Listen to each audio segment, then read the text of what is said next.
जगत गुरु राघवाचार्य जी महाराज हम सभी लोगों को मार्गदर्शन देंगे। आज राष्ट्र की जो आवश्यकता है उसके बारे में कि भर्जनम भवबीजानाम अर्जनम सुख संपदाम तर्जनम यमदूतानाम राम रामेति गर्जनम। ऐसी राम नाम की गर्जना हो कि यमराज के दूत भी भयभीत हो जाएं और ये अयोध्या से लगी हुई धरती, बड़ी पुनीत धरती, जिसका इतिहास ऐसा अद्भुत रहा है कि महर्षि पतंजलि की ये भूमि है और महर्षि पतंजलि ने सारे समाज को योग शास्त्र दिया, वाणी को शुद्ध करने के लिए व्याकरण शास्त्र दिया और शरीर को शुद्ध करने के लिए चिकित्सा शास्त्र प्रदान किया। 3 शास्त्रों को प्रकट करने वाली ये भूमि, गोंडा की भूमि, परम पवित्र भूमि, पतंजलि की भूमि है। तो पूरी शक्ति के साथ भगवान नाम जय घोष करें। बोलो श्री सीतारामचंद्र भगवान की, श्री राम जन्मभूमि की, श्री कृष्ण जन्मभूमि की, काशी विश्वनाथ की, गंगा मैया की, गो मैया की, संत समाज की, हिंदू राष्ट्र की जय जय सीताराम। परमाध्यक्ष अनंत कोटि ब्रह्मांड नायक सर्वेश्वरेश्वर भगवान श्री सीतारामचंद्र जी, क्योंकि आज की सभा का जब मैं स्वयं अध्यक्ष हूं तो फिर भगवान ही परम अध्यक्ष हैं जिनका संबोधन समुचित है। और मंच पर विराजमान अनेकानेक स्थान से आए हुए संत वृंद और इस हिंदू जागृत सम्मेलन, राष्ट्र जागृति सम्मेलन को आयोजित करने वाली जितनी सहयोगी संस्थाएं हैं, उन समस्त संस्थाओं के पदाधिकारीगण, सदस्यगण, बंधुओं, संतों का मार्गदर्शन प्राप्त करने के लिए ही ये सम्मेलन बुलाया गया कि संतों से हमको दिशा प्राप्त हो। ये सनातन से, अनादिकाल से इतिहास रहा है कि जब जब समाज दिग्भ्रमित हुआ है, समाज भटक गया है, तो ऐसी स्थिति में संतों ने ही मार्गदर्शन करके समाज को सद्मार्ग में लगाया है। आज हमारी भारतीय संस्कृति इस दौर से गुजर रही है कि आज ऐसे सम्मेलनों की आवश्यकता पड़ रही है। इस सम्मेलन का नाम है राष्ट्र जागृति सम्मेलन। बंधुओं, ये संसार जगने के लिए ही है, लेकिन हम लोग सो रहे हैं। एक महात्मा कहते थे, जग जागने की जगह है। इसका एक नाम है जग, अर्थात जगत। एक महात्मा कहते थे कि जग जागने की जगह है, सोने के लिए तो मौत ही काफी है। मौत आएगी तो सदा के लिए हम सो जाएंगे, लेकिन इस संसार में जब तक हैं तब तक हम जागृत रहें, जागते रहें, मन से, बुद्धि से, चेतना से, आध्यात्म से, अपनी संस्कृति से, अपने राष्ट्र के प्रति हम सचेष्ट बने रहें। यही जगाने के लिए, यही जागृति करने के लिए सम्मेलन आयोजित है। बंधुओं, हमारे राष्ट्र की आज जो स्थिति है, पहले तो यही बता देना आवश्यक है कि राष्ट्र किसे कहते हैं। राष्ट्र का मतलब कोई भूभाग नहीं होता कि एक सीमांकन कर दिया जाए कि यहां से यहां तक एक राष्ट्र। राष्ट्र एक संस्कृति होती है, राष्ट्र एक सभ्यता होती है, राष्ट्र एक विचार होता है, राष्ट्र एक भाषा होती है। इन सब का जो समन्वय है, ये मिलकर के एक राष्ट्र बनता है। राष्ट्र की कोई निश्चित सीमा नहीं होती। और हमारी भारतीय संस्कृति में, इस हिंदुस्तान में, इस राष्ट्र का जो स्वरूप है, ये स्वरूप तब बचेगा जब हमारी संस्कृत भाषा बचेगी, हमारी गौ माता बचेंगी, हमारे चारों वेद सुरक्षित होंगे, हमारे मठ मंदिर सुरक्षित होंगे, हमारे संत महात्मा सुरक्षित होंगे, हमारे भारत के पवित्र तीर्थ सुरक्षित होंगे, हमारी सभ्यता, हमारा आचार विचार, हमारा खान पीन, हमारा व्यवहार, हमारी जातिगत व्यवस्थाएं, ये सब जब बचेंगी तब राष्ट्र बचेगा, नहीं तो राष्ट्र नहीं बचेगा। राष्ट्र के किनारे किनारे सीमा पर केवल सैनिक खड़े रहें तो राष्ट्र के भूभाग को तो बचाया जा सकता है, लेकिन इसके अंदर जो स्थिति पैदा हो रही है कि भारतीय संस्कृति को विनष्ट करने का कुचक्र इस देश में चल रहा है। दुर्भाग्य है इस देश का कि जब से देश आजाद हुआ तब से आज तक ये देश पाश्चात्य संस्कृति का गुलाम बनकर के ही जी रहा है। और ये दुर्भाग्य क्यों हुआ हमारा, इसका मूल कारण है कि देश की आजादी के पहले अंग्रेजों ने जो शिक्षा पद्धति लगाई, लॉर्ड मैकाले की शिक्षा पद्धति को संचालित किया, उस लॉर्ड मैकाले की शिक्षा पद्धति का दुष्परिणाम है कि आज भारतवर्ष में पैदा होने वाले, हिंदू धर्म में पैदा होने वाले लोग भी पैदा होने के बाद अंग्रेज बनते चले जा रहे हैं, पाश्चात्य संस्कृति का अनुकरण करने में ही अपना गौरव समझ रहे हैं। ये लॉर्ड मैकाले की शिक्षा पद्धति का देन है, क्योंकि लॉर्ड मैकाले ने यह विचार रखा था, आप लोगों ने भी पढ़ा होगा, मैंने भी पुस्तकों में पढ़ा है, लॉर्ड मैकाले का शिक्षा के छनन का सिद्धांत बहुत प्राचीन सिद्धांत माना जाता है। लॉर्ड मैकाले उस समय शिक्षाविद था। भारत में शिक्षा के ऊपर 1 लाख रुपए व्यय करने के लिए अंग्रेज सरकार ने योजना बनाई। तो इस योजना को कैसे क्रियान्वित किया जाए, तो अंग्रेज सरकार में यह निर्णय किया गया कि 50,000 रुपए मकतब मदरसे को दे दिया जाए और 50,000 रुपए हिंदुओं को उनकी पाठशाला में, वेदशाला में दे दिया जाए, जिससे वो अपनी संस्कृति का विस्तार करें। क्योंकि तब सरकारी शिक्षा नहीं थी, आज जैसी कॉलेजी व्यवस्थाएं नहीं हुआ करती थीं। शिक्षा अपने अपने धर्म के अनुकूल होती थी। हमारे मुस्लिम भाई अपने धर्म के अनुकूल अपने मकतब मदरसे में अपने दीन को, अपने ईमान को सीखते थे। हिंदू भाई पाठशालाओं में जाकर के, गुरुकुल में जाकर के गुरुजनों के द्वारा विद्या और शिक्षा प्राप्त करके नैतिकता अपने जीवन में स्थापित करते थे। तो अंग्रेजों ने विचार किया कि अगर ये 50,000 रुपए मकतब मदरसे में और पाठशालाएं में दे दी जाएंगी तो ये अपनी शिक्षा का विस्तार करेंगे, और इनकी शिक्षा अगर सुदृढ़ बनी रह गई तो इस देश को हम ज्यादा दिन तक गुलाम नहीं बना पाएंगे। इसलिए लॉर्ड मैकाले ने योजना बनाई कि इस पैसे से हम अपनी शिक्षा नीति को लागू करें, और अपनी शिक्षा नीति के तहत जिसको हम शिक्षा दे करके शिक्षित करें उसी को सरकारी नौकरी दी जाए, उसी को सरकारी पद पर प्रतिष्ठित किया जाए। ये सारे नियम बनाए लॉर्ड मैकाले ने, और वही शिक्षा पद्धति लागू हो गई। उस शिक्षा पद्धति में यह था कि कहीं भी नैतिकता नहीं सिखाई जाएगी, धर्म की कोई बात नहीं सिखाई जाएगी, केवल पेट भरने का धंधा सिखाया जाएगा, संसार की व्यवहारिक बातें सिखाई जाएंगी। और वही लॉर्ड मैकाले शिक्षा पद्धति का दुष्परिणाम कि आज भी उस शिक्षा पद्धति में पढ़ने वाले लोग दिग्भ्रमित होकर के अपनी सनातन संस्कृति से दूर होते चले जा रहे हैं। लॉर्ड मैकाले ने इतनी दूर तक सोच लिया था, लेकिन दुर्भाग्य भारतवर्ष का कि इस भारत के जो कर्णधार नेता लोग हैं, जो लोग धर्मनिरपेक्षता का चोला ओढ़ करके बैठे हुए हैं, उन लोगों के मन में यह विचार नहीं आया कि शिक्षा पद्धति को बदल करके भारतीय संस्कृति को बचाने का कोई प्रयास किया जाए। आज उत्तर रुपए दे रहे हैं, क्या हिंदू भाइयों की कन्याएं गरीब नहीं हैं? हिंदुओं के परिवार में पैसा की आवश्यकता नहीं है, लेकिन मुस्लिमों का संतुष्टिकरण करने के लिए ये उत्तर प्रदेश की सरकार मुस्लिम कन्याओं को पढ़ने के लिए 30,000 रुपए का अनुदान दे रही है, लेकिन ब्राह्मण की बच्ची को वो पैसा नहीं मिलेगा, ठाकुर की बेटियों को पैसा नहीं मिलेगा। क्यों? क्या यही समाजवाद?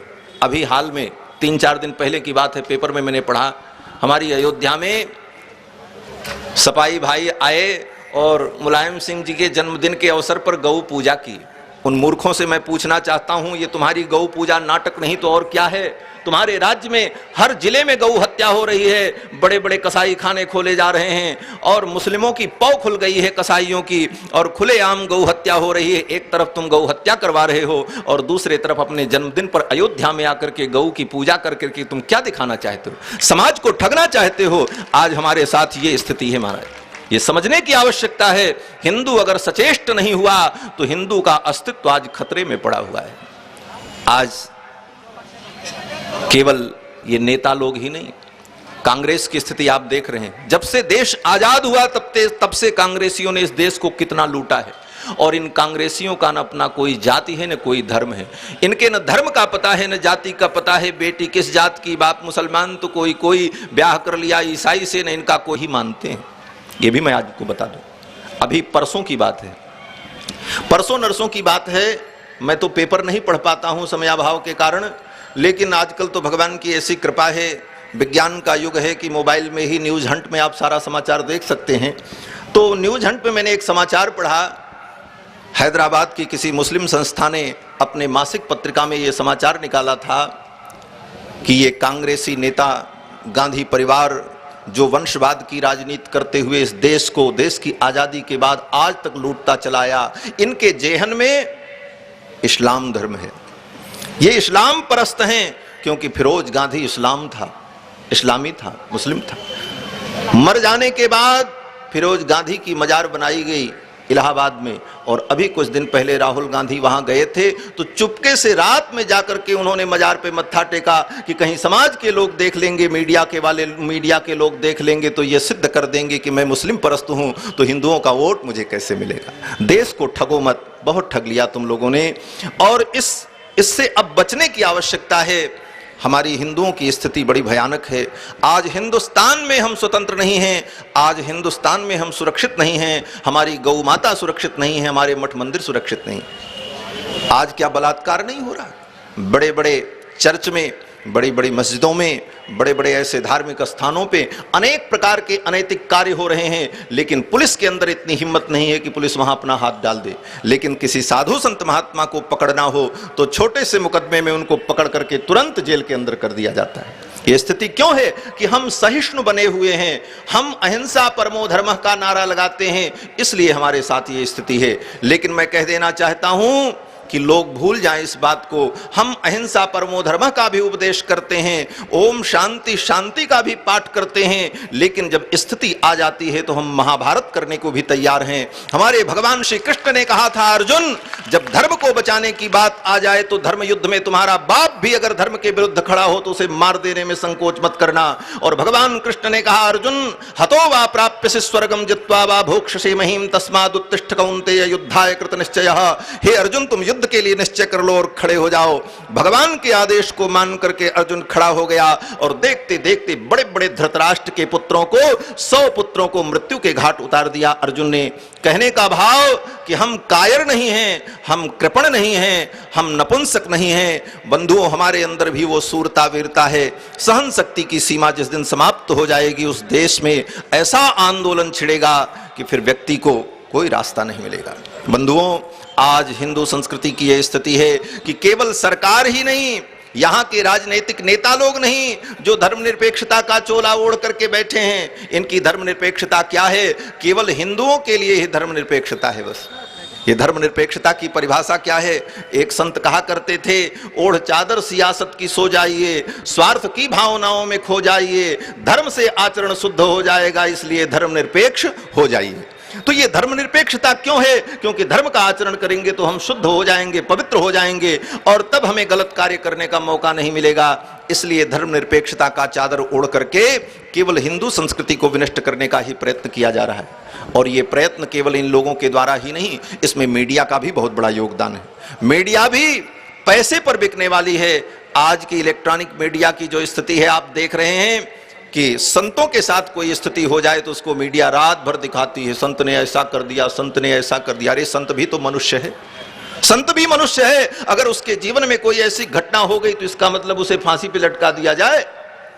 मैं कहना चाहता हूं, विश्वामित्र जी महाराज भी महर्षि थे, और विश्वामित्र जी महाराज ने हजारों वर्ष की तपस्या की। उनके आश्रम में एक मेनका आ गई और मेनका के कारण उनकी तपस्या भंग हुई। उसके बाद भी, ये बात जानने के बाद भी, भगवान श्री राम की श्रद्धा विश्वामित्र की चरणों में अगाध श्रद्धा बनी रही। श्रद्धा का ये स्वरूप है बंधुओं। ये मानव जीवन है, जीवन में उत्थान पतन लगा रहता है, लेकिन इसका मतलब ये नहीं कि उसके गुणों को हम भुला दें, उसके स्वभाव को भुला दें, उसके संस्कार को हम भुला दें।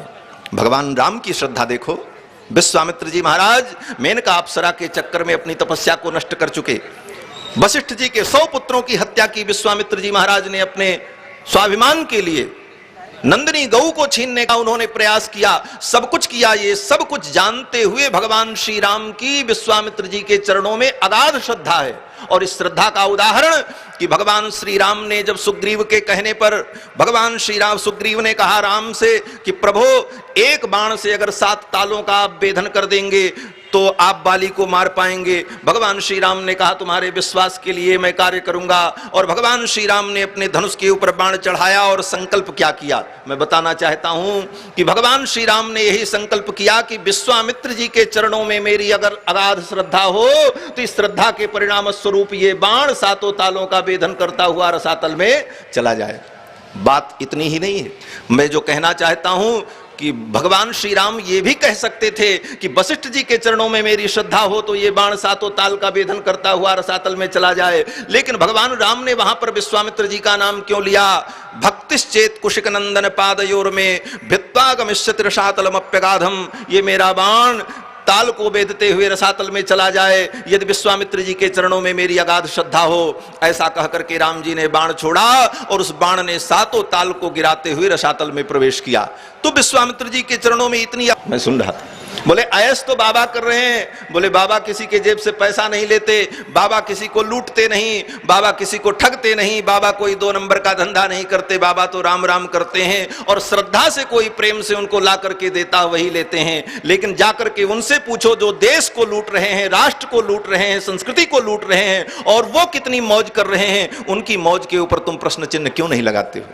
अरे जो राम का भजन करेगा वो तो मौज करेगा। हमारे संत कहते हैं राम कहो आराम मिलेगा, खाने को बादाम मिलेगा, जाने पर सुरधाम मिलेगा।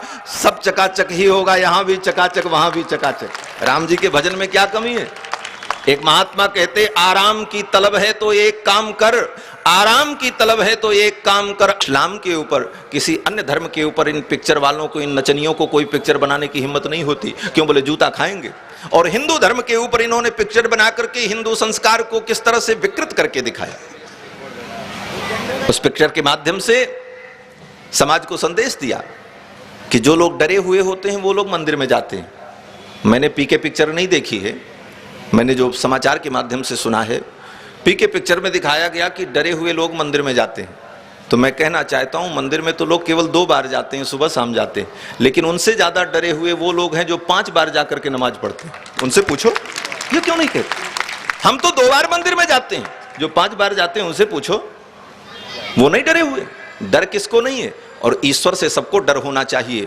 हम संसार के प्राणियों से न डरें, लेकिन परमात्मा से अगर डरते रहेंगे तो हमारे जीवन में कभी पतन नहीं होगा। ईश्वर से तो डरना ही चाहिए। अगर कोई ईश्वर से डरता है तो इसमें आपत्ति क्या है? क्योंकि ईश्वर ही सबका नियामक है और जो सबका नियामक है उससे डरने की आवश्यकता है, अनिवार्यता है। दूसरी बात, उस पिक्चर के निर्देशक से पत्रकार बंधुओं ने पूछा, भाई साहब आपने ये क्या बनाया?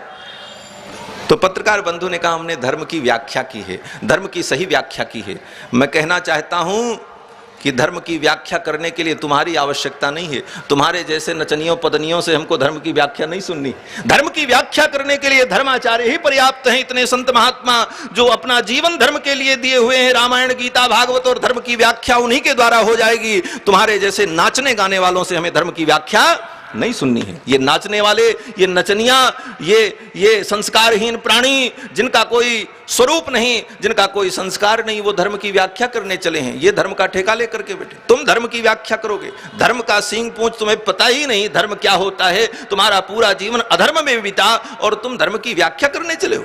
धर्म की व्याख्या करने के लिए शंकराचार्य, रामानुजाचार्य, निम्बारकाचार्य, मध्वाचार्य, सूर, कबीर, रहीम, रसान, तुलसी जैसे महापुरुष विद्यमान हैं। उनकी वाणी ही पर्याप्त है धर्म की व्याख्या के लिए। ऐसे लोगों से हमें धर्म की व्याख्या नहीं सुननी है। दूसरी बात, बंधुओं, हमें अब सावधान होने की आवश्यकता है। सावधान होने की आवश्यकता इसलिए है कि हम अपने संस्कारों को बचा लें। आज हमारे संस्कार नष्ट हो रहे हैं। आज अच्छे अच्छे घरों में, हिंदू घरों में मैं देखता हूं शुद्ध नहीं हो सकती, इसलिए आहार शुद्धौ सत्व शुद्धि, सत्व शुद्धौ ध्रुवाय स्मृति। अपने आहार को हम बदलें। सबसे पहले हिंदू सम्मेलन का, राष्ट्र जागृति का उद्देश्य यही है, हम बदलेंगे जग बदलेगा। अगर हम स्वयं अपना परिवर्तन नहीं करेंगे तो ये भाषण भीषण से कुछ होने वाला नहीं है। कितने भाषण देकर के चले गए, ये महात्मा भी चले जाएंगे, सब जा ही रहे हैं, हम भी जल्दी में चले जाएंगे, संध्या वंदन करना है, ये महात्मा तो अपना काम करके चले जाएंगे। बहुत अच्छे डॉक्टर से आप दवा लेकर के आवें, लेकिन उस दवा को ला करके आप अपनी अलमारी में रख दें, ताखे में रख दें और उसका सेवन न करें तो न डॉक्टर कुछ कर सकता है न दवा कुछ कर सकती है। उसी प्रकार से जब तक आप अपने अंदर परिवर्तन नहीं लाएंगे तब तक हमारे राष्ट्र का उन्नयन, राष्ट्र का जागरण नहीं होगा। हम ही आप तो राष्ट्र हैं। राष्ट्र कोई दीवाल और पत्थर नहीं है। हमारे अंदर जो संस्कृति है, हमारी जो सभ्यता है, हमारे जो विचार हैं, यही राष्ट्र है। जब हम बदलेंगे तो राष्ट्र बदलेगा। इसलिए बंधुओं, अपने विचार को, अपने आचार को हमें बदलना होगा।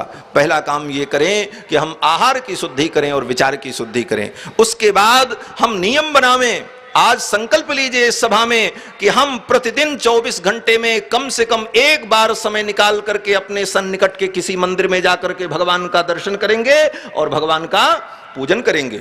24 घंटे में एक बार आप मंदिर जरूर जाएं और मंदिर में आने वाले भक्तों के सुख दुख को पूछें, उनसे अपना परिचय बढ़ावें, उनसे अपने व्यवहार को बढ़ावें, जिससे हमारी संस्कृति में परस्पर मिलाप हो, हम एक दूसरे को जान सके और समझ सके। हम होटल में चले जाते हैं, पिक्चर देखने के लिए चले जाते हैं, पिकनिक मनाने के लिए चले जा रहे हैं, तफरी करने के लिए चले जा रहे हैं, मंदिर में जाने की फुर्सत नहीं है, तो केवल भाषण सुनने से कल्याण नहीं होगा। आप मंदिर में जाइए, भगवान का दर्शन करिए, प्रसाद लीजिए, पुजारी जी से मिलिए, वहां आए गए लोगों से मिलिए। जब आप मिलेंगे, विचारों का आदान प्रदान करेंगे, तो आपके जीवन में जागरण होगा। तीसरी बात, आप संकल्प करें कि हम हिंदू सनातन धर्म में पैदा हुए हैं, हिंदू संस्कृति का संस्कार हमारे अंदर विद्यमान है, ऋषि मुनियों का खून हमारे शरीर के अंदर विद्यमान है, इसलिए हम अपनी वर्ण व्यवस्था के अनुकूल ही विवाह शादी करेंगे, अपने धर्म को अपने अनुकूल हम अपने जीवन में अपनाएंगे, इसका संकल्प करें। और चौथी बात ये कि हम गौ माता की रक्षा करेंगे, गौ के सेवा के लिए हम सतत तैयार रहेंगे।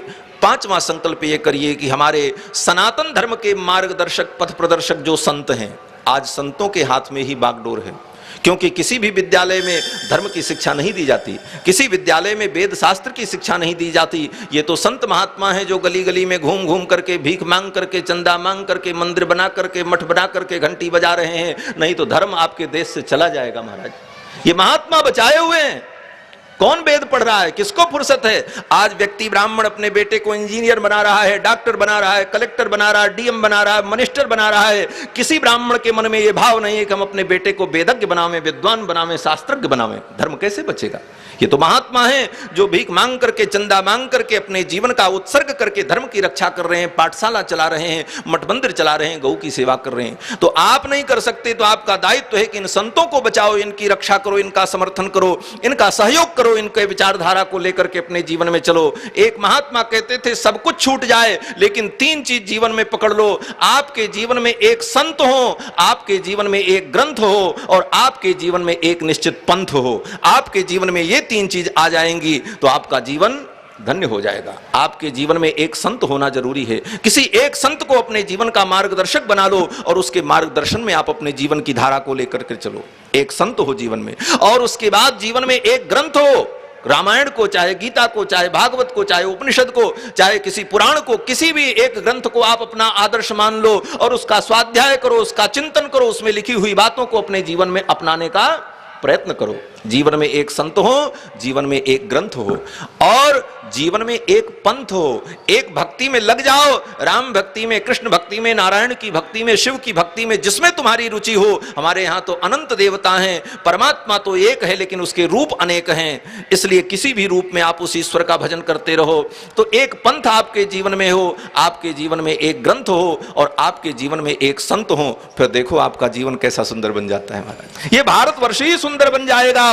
ये भारतवर्ष जो सारे विश्व का गुरु है, ये पुनः अपने उस पद पर प्रतिष्ठित हो जाएगा। और बंधुओं, ये संत महात्मा आपके संस्कार को बदलने के लिए, उपदेश करने के लिए सम्मेलन में आए हैं, और ऐसे सम्मेलन जगह जगह पर अनिवार्य हैं। और संतों को आप सहयोग दें, संतों की रक्षा के लिए आप लोग भी कटिबद्ध हों। और युवा पीढ़ी से भी एक बात मैं कहना चाहता हूं, संतों का अपमान दूसरे लोग कम करते हैं, हमारी युवा पीढ़ी के लोग ही ज्यादा करते हैं। ट्रेनों में हम लोग चलते हैं, बस में जाते हैं, तो नई उम्र के बच्चे इतनी हंसी उड़ाते, बोले वो बाबा जी आ गए, कोई कहता अरे आसाराम बापू आ गए। लो, ये दूसरे लोग नहीं, आप समझो, आप अपनी संस्कृति की स्वयं हंसी उड़ाओगे तो दूसरे को उड़ाने का मौका मिलेगा। संतों की जो हंसी उड़ाता है उसका दुष्परिणाम अच्छा नहीं होता। साधु अवज्ञा तुरत भवानी, करि कल्याण अखिल कै हानि। और साधु की अवज्ञा अगर हुई तो महाराज सब कुछ की हानि हो जाएगी। रावण ने जब तक संसार में दुनिया को, सबको गाली दी, भगवान को गाली दिया, तब तक भगवान क्षमा करते रहे। विचार करना, राम जी को गाली देता रहा रावण, तब तक भगवान क्षमा करते रहे। क्यों? बोले भगवान को आप गाली दोगे, भगवान नहीं बोलेंगे, क्योंकि भगवान बड़े विशाल हृदय हैं, वो करुणा करेंगे, वो क्षमा कर देंगे, निज अपराध रिसाई न काऊ। लेकिन उसी रावण ने जब विभीषण को लात मार दिया, एक संत को लात मार दिया, तब भगवान ने क्या कहा? गोस्वामी तुलसीदास जी महाराज कहते हैं, अस कही चला विभीषण जबहि, तो आयुहीन भये सब तबहि। उसी समय पूरी लंका के लोगों की आयु समाप्त हो गई, और भगवान ने कहा अब विलंब के कारण कीजिए सकल कपिन कहा आदेश दीजिए, अब विलंब करने की आवश्यकता नहीं है, अब तो बंदरों को आदेश दिया जाए और लंका पर चढ़ाई कर दी जाए। कहने का तात्पर्य कि भगवान का अपमान आप करोगे, भगवान सहन कर लेंगे, लेकिन संतों का अपमान, संतों का अनादर ये भगवान को सहन नहीं होगा। और संत अगर आपके जीवन में बने रहे तो भगवंत भी आपको प्राप्त हो जाएंगे। गुरु गोविंद दो खड़े काके लागू पाए, बलिहारी गुरु आपने जिन गोविंद दियो बताए।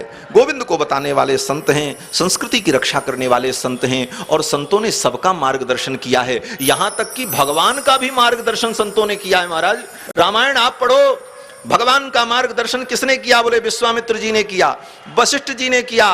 प्रयाग में पहुंचे तो भरद्वाज जी ने बताया कि आप जाकर के चित्रकूट में सुखपूर्वक निवास करो। इन महर्षियों ने भगवान का भी मार्गदर्शन किया है। इसलिए भगवान श्री राम कहते हैं कि विप्र प्रसादात धरणी धरोहम, विप्र प्रसादात कमलाबरोहम, विप्र प्रसादात अजिताजितोहम, विप्र प्रसादात मम राम नाम हैं।